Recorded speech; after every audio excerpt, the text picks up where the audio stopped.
کہ یہ قبر ہے اس لڑکی کی، سدرا نامی لڑکی ہے۔ تو تب قبر کے اندر لاش نہیں تھی، جس نہ یہ اوپر سلیٹیں وغیرہ اینٹیں پڑی تھی۔ تو سب سے بڑی بات یہ کہ جب میں یہاں پر آیا تھا تو تب صرف قبر پڑی تھی، کہا جا رہا ہے کہ لاش جو کہ اندر رکھی گئی تھی اور یہیں پہ مجھے اس کا بھائی ملا ہے۔ تو اس کے بھائی نے میں آیا تھا ایسے نا جیسے بندہ تھوڑا سا اپنے آپ کو گھبراہٹ سی محسوس، نروس تھا۔ تو سب سے بڑی بات یہ کہ جب میں یہاں پر آیا تھا تو تب صرف قبر پڑی تھی، کہا جا رہا ہے کہ لاش جو کہ اندر رکھی گئی تھی۔ مدثر کی باتوں کو لائک کریں، سبسکرائب کریں اور بیل آئیکن کو پریس کریں تاکہ نئے آنے والی اپڈیٹ آپ تک پہنچ سکے۔ السلام علیکم ناظرین، آپ کا میزبان مدثر رشید آپ کی خدمت میں حاضر ہے اور آپ دیکھ رہے ہیں مدثر کی باتیں، دیکھتے ہیں کہ سنتے کانوں کو میرا سلام۔ جی تو ناظرین، سدرا کا قتل کیس بھائی نے کیا غیرت کے نام پر، اس وقت میں موجود ہوں سدرا کی قبر پہ۔ آپ میرے دائیں جانب دیکھ سکتے ہیں سدرا کی قبر ہے اور ہمارے ساتھ سینئر کرائم رپورٹر موجود ہیں ارسلان، جنہوں نے اس کیس کو پہلے دن سے لے کر اینڈ تک ہینڈل کیا۔ ان سے جانتے ہیں ساری معاملات کیا ہوا، آخرکار یہ غیرت کا معاملہ تھا، یہ کوئی اور بھی معاملہ؟ السلام علیکم۔ وعلیکم السلام۔ ارسلان بھی ماشاءاللہ آپ رنالے میں جو بھی کرائم ہوتا ہے آپ اس کو کرائم کو بیٹ کرتے ہیں، دیکھتے ہیں، کرائم بیٹ زیادہ کرتے ہیں۔ مجھے بتائیں، ایک بھائی نے غیرت کے نام پر سدرا جو کہ ماڈل ہے اس کو قتل کیا اور اس کا جنازے کے بعد اس کا پوسٹ مارٹم کیا گیا۔ جنازے کے بعد آپ نے سب سے پہلے اس خبر کو آنر کیا اور اس پہ ساری تحقیقات کی۔ مجھے بتائیں یہ سارا معاملہ کیا تھا اور آپ کو کس طرح پتہ چلا؟ سر ایسے ہے کہ میں رینڈملی ادھر اکھاڑا میں آیا ہوا تھا تو مجھے کسی دوست نے کال کی ہے کہ ایسے ہی نا یہ رنالا خود کے گاؤں ہے 5 ونار میں واقعہ پیش آیا ہے کہ ایک نا بھائی نے بہن کو قتل کر دیا۔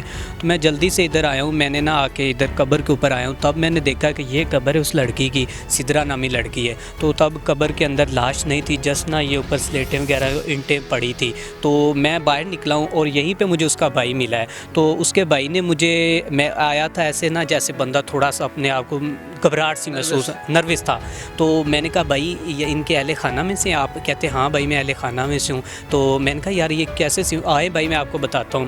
تو میں گیا ہوں، اس نے مجھے انٹرویو دیا ہے، بتایا ہے کہ میں نے خود قتل کیا ہے، غیرت کے نام پر قتل کیا اور مجھے اس پر کوئی دکھ، افسوس اور کوئی ڈر نہیں ہے۔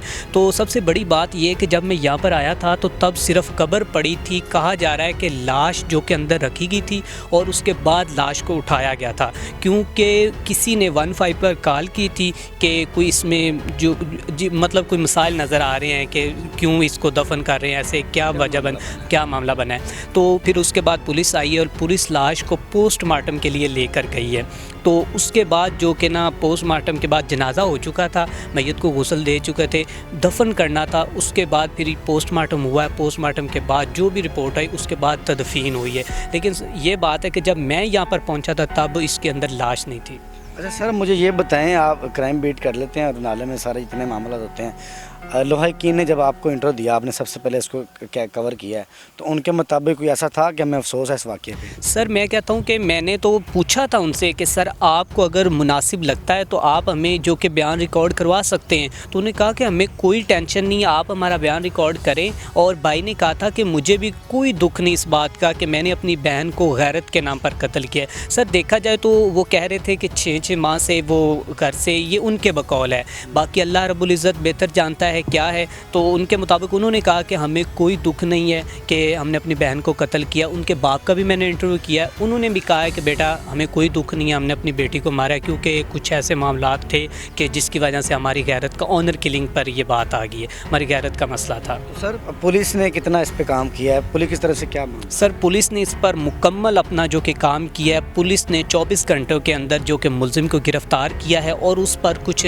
سننے میں آیا دفعات سیکشن 311 لگی ہے اور 302 اس پہ لگی ہے، جس کے مطابق اب جو کہ قانونی کارروائی جو کہ قانون دان، ماہر قانون اس کے متعلق بہتر جانتے ہیں کہ کیا اس کو سزا ہوگی کیا نہیں۔ اور اس میں جو کہ مدعیہ ہے نا وہ والدہ مدعیہ پھر کس طرح سزا ہو سکتی ہے، کیا معاملہ؟ سر یہ ہے کہ کل کو اگر سننے میں یہ آیا، سیکشن جو 311 ہے نا، سننے میں یہ آیا کہ جب اگر جو کہ اپنے اہل خانہ میں سے مدعیہ جو بھی مدعی پیچھے ہٹتا ہے نا تو پھر ریاست اس کیس کی خود جو کہ نا وہ مدعیت کرتی ہے، جیسا کہ پچھلے دنوں وہ اسلام آباد میں بھی ایک واقعہ ہوا تھا، اس میں ریاست خود مدعیہ بن گئی تھی۔ تو ایسے ہی سر یہ ویسے ہی واقعہ ہوا ہے کہ اس میں نا 311 سیکشن لگی اور جو کہ ریاست خود مدعیت بن گئی اس میں۔ جی بہت شکریہ ارسلان بھائی. جی تو ناظرین آپ نے جانا ہمارے ساتھ موجود تھے سینئر کرائم رپورٹر ارسلان, جو کہ رنالے کے تمام کوریج کو کور کرتے ہیں, جو کرائم بیٹس ہوتی ہیں. انہوں نے اس واقعے سے تفصیلاً خبر سے آگاہ کیا. اسی کے ساتھ اپنے میزبان مدثر کو اجازت دیں. دیکھتے رہیں مدثر کی باتیں, دیکھتے ہیں سنتے کانوں کو میرا سلام.